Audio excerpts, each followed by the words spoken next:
Hello ladies, gentlemen, and miscellaneous others of the internet. My friend up in Cairns, Mr. Aussie Adventurer, is having a competition to celebrate reaching 300 subscribers. But, sorry everyone, it's only open to people within Australia. Now I may have seen this competition before, but then forgot about it because I had already had prior commitments and other stuff that I had to do instead.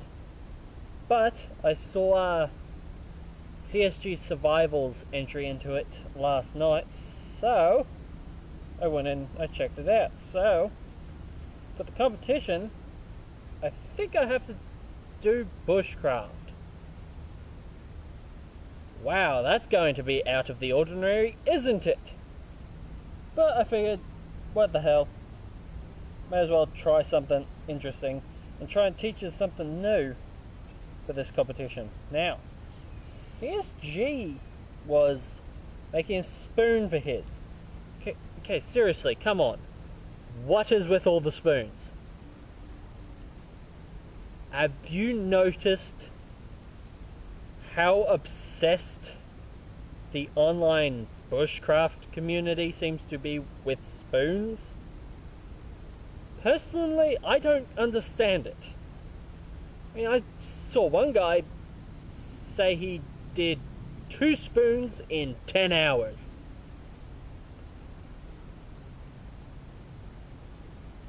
I think some of the people online kind of like spoons a bit too much. No, my spoon! Mine! But I figured I might as well try a spoon just to try out a little trick for getting that concavity in the spoon a lot easier. What I intend to use for this is a bow drill. Yeah, I'm going to bow drill the depression in it with another piece of wood,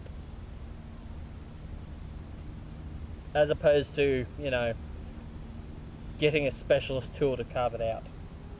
So that's what I'm doing now. Right now I'm trying to carve a spindle, and suspecting that this wood might be a little bit too wet, but then again, I'm not trying to get a fire. I just want to wear the wood out. But we will see what happens. But I'll bring you back when I'm up to that stage, because let's face it, YouTube already has enough video of people carving. Right, so got my spindle carved out.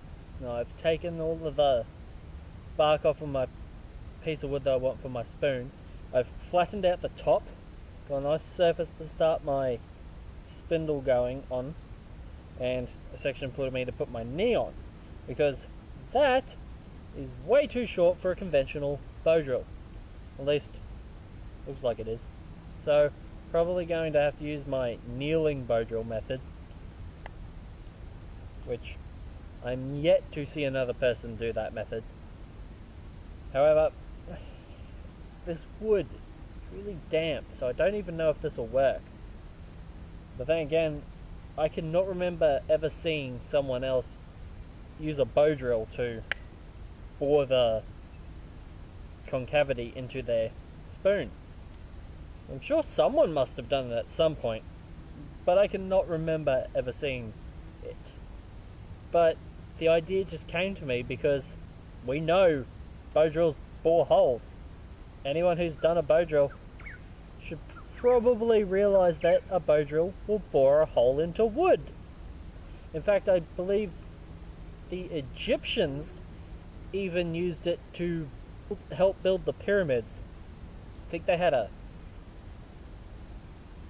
copper tube, and they would have a bow drill and they would spin that using a bow drill, and they'd put sand under it so that it would spin the sand and grind through the sandstone to create concavities. But I can't remember what they used those concavities for. Might have been to attach ropes and stuff. I can't remember.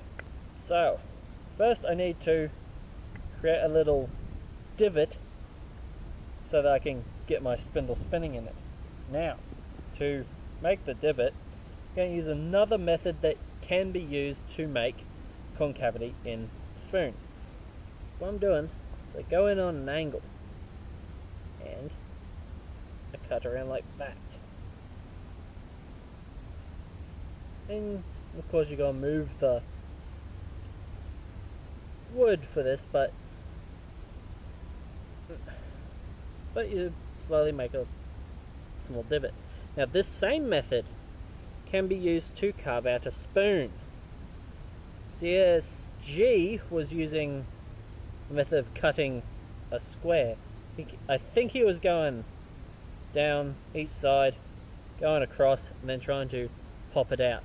Personally, I think carving it out like this is a lot easier. In fact, I've even done this with an RTAC too, but the video turned out too bad to justify me posting it.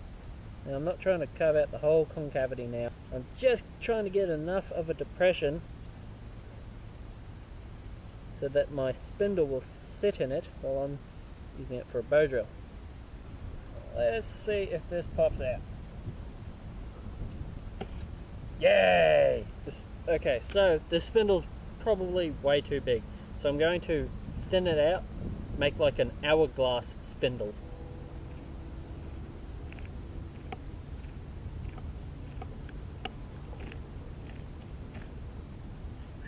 That is heating the shell up, at least. I don't know if this will even drill, because you know the wood's still wet.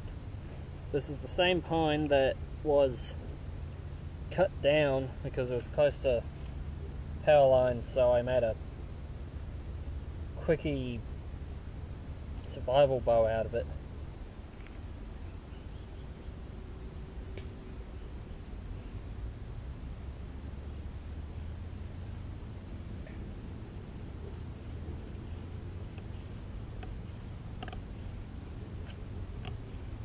Well, if anything, it's still good bow drill practice.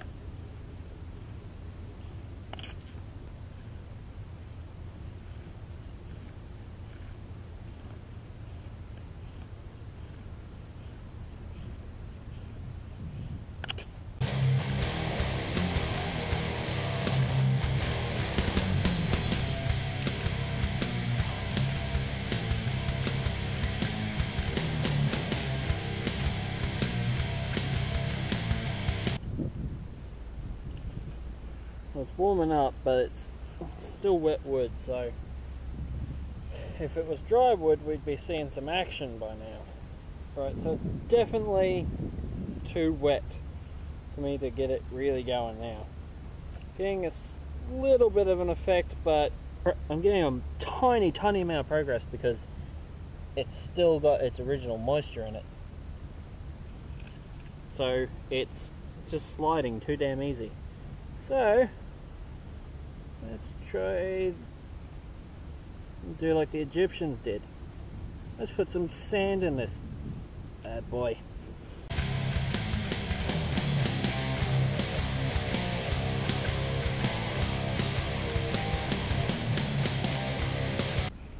Oh yeah, we got smoke with green wood. Woo!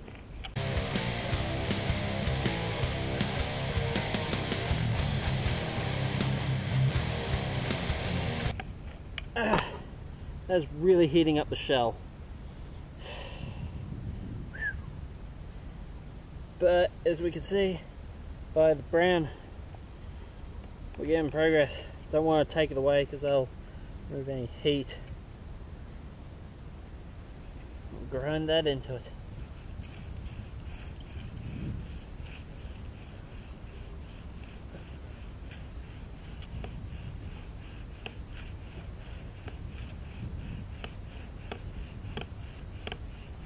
I had to move it. When you're doing bow drill, you need room to move. I was in too much of a depression, so there's a risk of hitting the sides with my bow, and it's too close to the camera, so right. Let my shell cool down a bit and put in a bit more dirt. Let's get grinding.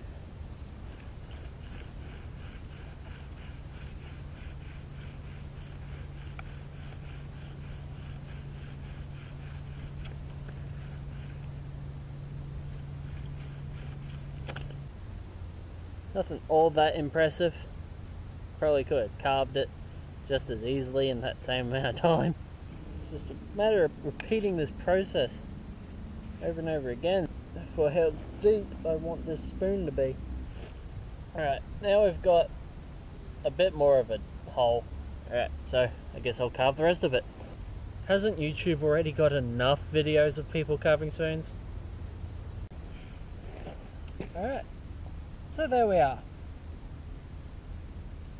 Nothing all that special, but then again, the whole idea of spending a massive amount of time to make a really finely carved spoon for use in the outdoors isn't something I'm interested in. See, normally my spoons don't even have a concavity. They're just something I can use to scoop food up with. But I wanted to show a little something to make a concavity in one. And of course, the more of a concavity you wanted, the longer you could have done that for. But yeah, I think for demonstration purposes it's fine. I mean, though to be honest, I would really like to carve that out a little more, which, you know, isn't that hard to do now that there's already a concavity there started. Just, you know, slowly widening it if you want. But I figured, what the hell, I'll quit while I'm ahead. Not like I'm really all that fussed with carving spoons. Seriously guys, some of you seem to be a little bit obsessed, because personally I think spoon carving is really overrated, especially when you compare it to some of the other really cool things you could be doing, like creating a bow or friction fire or a boomerang or something cool like that, and you want to spend 10 hours carving a spoon. Hey, whatever, to each their own.